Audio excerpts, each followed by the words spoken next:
is Radio Prague International, coming to you from the Czech capital. Hello and welcome. I'm Anne-Marie Regner and you're listening to Czechia in 30 minutes, the show where we give you a rundown of what's recently been happening in the country in just half an hour. Coming up on today's program, Prague's Jiřího Poděbrad Square officially reopened after 2 years of renovation. What has changed about the public space? Bringing together classical music in Prague's unique setting, the Troja Festival returns for its 3rd edition. It feels like a dream, says Czech climber František D'Agostino, who joins elite group with the one-day ascent of El Capitan's El Niño route. All that coming up, but first, here's the news brought to you by Vít Pohanka. News. NATO Secretary-General Mark Rutte has confirmed that Czechia failed to meet the alliance's target of spending at least 2% of GDP on defense last year. Speaking in Brussels ahead of a meeting of NATO defense ministers, Rutte said Slovenia and Albania also fell short of the benchmark. He added, however, that the Czech government is working intensively to meet the target.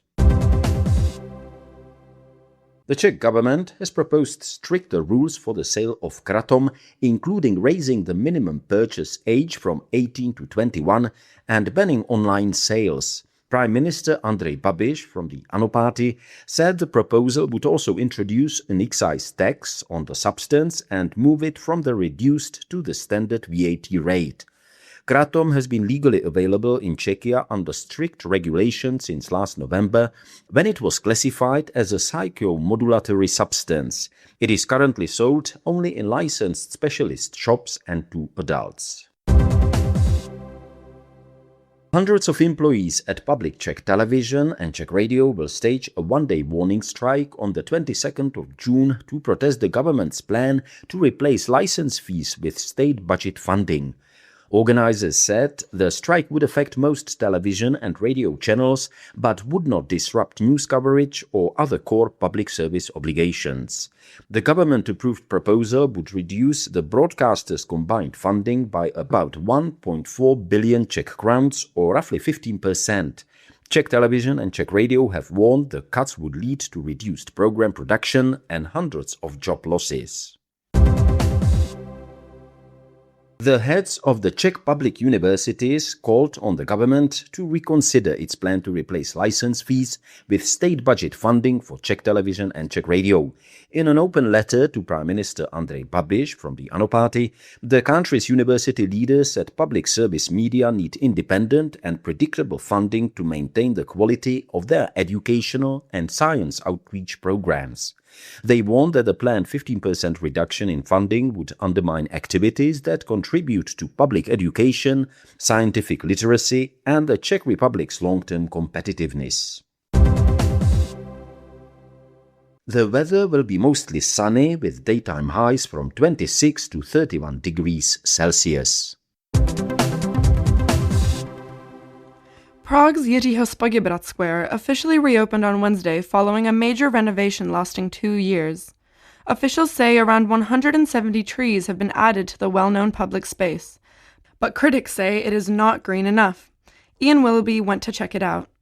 Jsem rád, že ta rekonstrukce respektovala všechny historické prvky tohoto města. With water splashing at an adjacent restored socialist-era fountain, Prague Mayor Bohuslav Sobotka was the main speaker at the reopening of Jiřího Poděbrad Square, for many the civic and social centre of the Prague 3 district.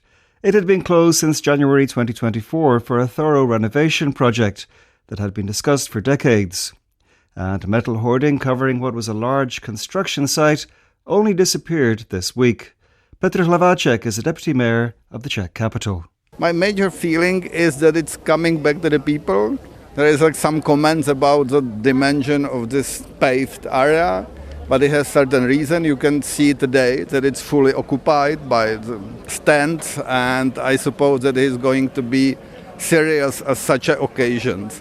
There is also unbelievable high quality so-called blue and green infrastructure, so water is coming down. There is a layer of coal which is absorbing the water, special type of the grass which has even name Jiřího Poděbrad, and the last type of platans which are used on the street. So this is something what I think people will enjoy next 10, 15, 20 years. The revitalization was designed by the architects Miroslav Cikan and Pavla Melkova from the company MCA Atelier. The former says they bore Slovenian architect Jože Plečnik in mind during the project. He created the dominant feature of the square, the Church of the Most Sacred Heart of Our Lord. We tried to look at things from Plečnik's perspective, in terms of historical connections, architecture, relationship to the space, and the cultural history of Europe. We tried to build on his language, which came to Prague via Vienna, and his journeys around the continent and the Mediterranean. All this can be seen in every detail of the church, so we tried to draw on that language too, including in the church's connection to the urban axes that exists here. On social media, there's been a good degree of negativity about the redevelopment of JZP, with many saying the new design doesn't provide enough shade during summer heat, which has intensified in recent years. Officials countered that 170 new trees have been added to the square, and Petr Hlavacek says experience elsewhere in Prague suggests this problem may be short-lived. I think it's coming, first of all, from the character of our beautiful nation, that we are, from the first impression, it's better to be depressive, but finally I think the people will love it. The trees every year are going to be bigger and bigger. If you remember, we were planted the trees on Wenceslav Square, it's kind of 4 years ago, and now the trees are much better, in much better shape. So it will same happen here. The deputy mayor, an architect by profession, is also familiar with complaints about the fact the square was closed for almost 2.5 years during the overhaul. I think it's mostly because of this underground infrastructure, which is, if you will look at the pictures, you will see that there is actually buildings underneath of the square, and it's for collecting of the water, which is coming from square, from the paved area, and also from the roof of the church. Thank you, Ian Willoughby, for that report.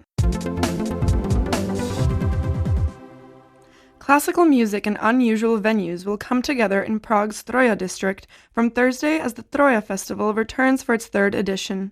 Running until June 23rd and themed between heaven and earth, the festival aims to connect music with some of the city's most distinctive settings. Ahead of the event, Ruth Franková spoke with one of its founders, Martina Virková, and first asked her how it all began. We started back in 2023, where it was just a dream of violinist Josef Špaček, who lives in Troja and envisaged a festival that brings music to all its beautiful locations. And so he spoke about it with me, his musical manager, and our friends Mila Dubska and Petr Dvořák. And so we tried a testing edition in 2024. The audience found it very nice and enriching, so I'm happy to say we start 3rd edition this Thursday. And the theme of the 3rd edition is Between Heaven and Earth. Why did you choose this as the main theme, and how is it reflected in the program? The theme, Between the Earth and Heaven, was primarily inspired by the opening concert in the Prague Planetarium. The program there is linked, as it suggests, to universe and evolution of the humankind. So we play Haydn's prologue to creation, called Chaos of the Universe, then Concerto per Galileo Galilei by Luboš Fischer, and the highlight is Strauss's Also sprach Zarathustra. So this was the main inspiration, but of course there are more concerts to go, and these reflect, in general, the very many dimensions of human life, emotions, feelings, spirituality, let's say, love for nature. So we want to inspire and invite the audience to reflect on all the beauties of life and to appreciate it, let's say. As you said, the opening program will take place at Prague's Planetarium, but that's not the only unusual venue this year. So could you tell us more about some of the places hosting concerts at this edition of your festival? Oh yeah. Back in 2024, we started with, let's say, core set of locations in Troja itself, and these still are Chateau Troja, then a former Troja brewery just next to it, quite unknown location but very pleasant and offering a great acoustic. Then zoo and botanical garden. And then last year we tried out the old wastewater treatment plant in Bubenec, which is just fabulous with its acoustic and the contrast of industrial architecture and the heavenly music. So again, we are very happy to be there this year to perform Mozart's clarinet quintet and also Tchaikovsky's string sextet. And lastly, this year we introduce Prague Planetarium, which is very requested. You have already mentioned some of the items on the program. What about the musicians? Could you mention at least some of the musicians performing at this year's Troja Festival? Of course. As I mentioned before, the festival was founded by a group of friends headed by Josef Špaček, the world-renowned violinist, and he is current artistic director, and of course he plays at most of the concerts. Then every year we are very happy to have Brother Links, the US famous violinist and violist. Joel is the concertmaster of the Cleveland Orchestra, and his brother Alex is also a musician and also a scientist.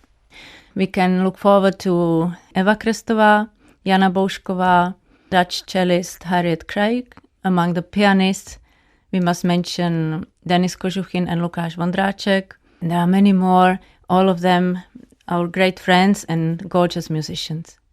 I should perhaps ask at the end, are there still any tickets left? Good question. There are no tickets to Planetarium. It's completely sold out. And really, dozens left for most of the other venues. The very good thing about former Troja Brewery is that it's vast and spacious. So in case you are interested in the program of those two concerts located there, you still have a big chance to get in because it can host up to 500 people. Martina Vírková, co-founder of the Troja Festival, speaking there to Ruth Franková.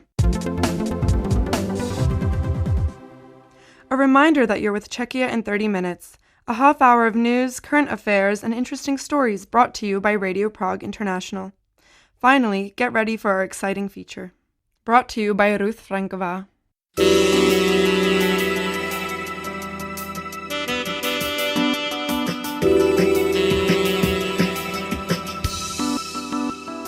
For climbers, El Capitan in California's Yosemite National Park is what Mount Everest is for mountaineers. This spring, Czech climber František D'Agostino achieved something that only a handful of people have ever done. Together with American climber Samuel Stroh, he free climbed the legendary El Niño route on El Capitan in a single day. Just a few days later, the pair returned to tackle another demanding route on the wall, Golden Gate, this time in a 26-hour push.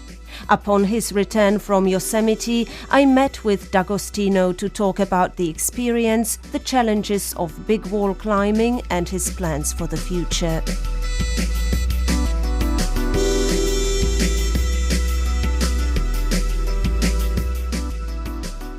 So first of all, what does it feel like to achieve something that only a handful of climbers in the world have ever done? Well, it feels like a dream. I obviously had the ambition and some kind of plan coming into Yosemite Valley, but I feel like I didn't have very high expectations and I came pretty open-minded and the result was just over the top for me. There is a big difference between knowing that you can theoretically do something and then actually doing it and standing on the top of the mountain and being like, wow, we did it. So returning from ascents such is always a little bit surreal. It just feels like it happened in a different realm. And being in this elite group of climbers, basically my idols and people I look up to is amazing. For listeners who may never have heard of El Capitan, what makes it such a special place in the climbing world? I feel like the wall is the most iconic big wall in the world. It's mostly because of the location. It's just in California. It's in the middle of civilization. You can just literally drive your car and look up. And I feel like that's what makes it special. And there is something about the shape of the wall that just makes it look spectacular. Like there are different walls that are equally big, but this one just like seems really big when you look up. And there is a lot of history that happened in that place. So basically, big wall climbing as we do it today kind of was born in that valley and on those walls. And I feel like that's also very important, or there's some mystique to it. You chose a route called El Niño. What makes that route special? I feel like it's a different route than what people usually climb on El Capitan, because the character of climbing and the rock is a little bit different. There are not many cracks, which Yosemite is maybe also famous for. It's more wall climbing, and the rock is more like diorite instead of this golden granite, and it's also quite overhanging. So yeah, different character. And it is historically pretty special route too. It was only the third route free climbed on the wall on El Capitan. And the free climb is basically a variation of North America wall, which is also a legendary route from 1964. So yeah, it has a lot of history in it, and that's what makes it special, I guess. And when you stood at the bottom of El Capitan looking up on that route, what was going through your mind? I think I was just excited. I was excited to touch the rock and climb up. That's what it makes me feel. And yeah, we just had a lot of fun doing it. Just excited, or did you feel any fear perhaps? Not really, honestly, this time. I think I was just excited. It was very different than the first time I was in Yosemite, which was 2022. And that was like, I was 21 years old. It was my first big wall experience. Very big trip for me, and I felt intimidated for sure. But this time I came there with like so much more experience. I had a really good partner, which also I think made me feel good. I like felt we are ready and we know what we are doing. So yeah, I feel like it was mostly being excited. Most climbers spend several days on El Capitan, sleeping on the wall and hauling their equipment with them. You chose to try one of its hardest routes in a single day. Why? Yeah, that's the style that I wanted to try. I've never really tried it before in such extent. And basically, spending multiple days on a big wall is so much work. It's very demanding because you need to just haul up so much stuff that you need to survive. And when you're climbing in a day, you only need like jacket, a little bit of food and a little bit of water. So you are just much more light, and it's much more about climbing, and there is this sense of freedom in it. So I think that's what attracted me to it. And it was exactly like that. It just feels so freeing to be able to climb fast and efficiently and quickly through this wall. And if you have some sort of climbing level to do that, it's definitely a better style than spending more days. So what was the toughest moment in those 18 hours? I feel like the toughest was the period of time between like 3 a.m. and 5 a.m. when it's like the darkest and coldest night, and I was just most tired, and you already are climbing for many hours. So it's kind of like an energy low point. But otherwise, we were just cruising. We felt really good because really well prepared. We knew the route and everything kind of went smooth. You said you only brought a jacket, some food and water. Was that really all? I read somewhere that you also needed painkillers. Yeah, I feel like some sort of supplements are crucial to such feat. And so that means energy bars or... Yeah, or that means like just a lot of bars, electrolytes in the water, then magnesium pills to reduce the cramps. And yeah, then we also got the painkillers because you are climbing for many hours in very small shoes and you are standing on small footholds and that hurts. So, and the pain kind of takes energy out of you. So the painkillers are mostly to like save your energy, I would say. And it definitely keeps you kind of going. And caffeine pills are also very crucial. So it comes in waves with the energy. And when you are low, we just like took some caffeine pill, took some magnesium and took some painkillers and moved on. You said you were well prepared. How do you actually prepare for a challenge like this? How do you train? What does the training look like? So I feel like for a challenge like this, it kind of comes down to all the climbing I've done in my life. I didn't train very specifically. I was just trying to be in as good as a physical shape I could before. But I wasn't like trying to simulate climbing 28 pitches in a day or something, because that only makes you tired. So I feel like I was training my strength mostly, and then it kind of transformed into this big endurance, and it worked pretty well. And then we decided to use this style where we rehearsed all the pitches beforehand, before trying it in one push. So we spent like 6 days total on the wall before, not all at once, but we were always like coming up and down. And then we rappelled from the top down actually one day, and also tried the top section. And once we knew all the pitches and all the climbing and memorized all the moves, we knew we were ready and tried it from the ground. What about your partner? How long have you known each other? So we met in 2022 actually in Yosemite when I was there last time. And since then we had some contact. We met like twice in Europe on other climbing locations. And we sort of just knew about each other. I feel like the world of big wall free climbing is pretty small. And at some point before this trip, we both kind of wrote each other searching for partners, and it seemed like a perfect match. But we actually haven't climbed together beforehand. So it was our first climbing together, and it went just amazing. We had the most amazing partnership, and I feel like that was a very big part of the success. It actually went so well that after you scaled El Nino, you decided to climb another route on El Capitan called Golden Gate. Wasn't one ascent enough? Yeah, we were just motivated for another because it just went so well. We just topped out and felt like not even like super tired or crushed. We were obviously tired, but we were like, yeah, we did it and we think we can do it again. So we just kind of immediately switched to another objective. And it was a great mindset because we already had one success in the pocket. So the pressure is off kind of. And we were just excited for more climbing. So El Nino kind of made sense. And it made sense to do it ground up, which means we didn't have those 6 preparing days. Samuel climbed it like 5 years ago with other partner, with the sleeping on the wall and in that style. But I didn't, so for me it was really like I never rehearsed any of the pitches except the first like half of the route. The easier half is shared with freerider route, which I did in 2022, so it was not completely new. But the hard part of the route, the upper half of the wall, was new for me, which made it much more adventurous and exciting as well, and harder as well. Because the route is actually easier than El Nino, but when you do it in this style, it's a very big difference. And I feel like these athletic feats are kind of on the same level in the end for me because of the difference of the style.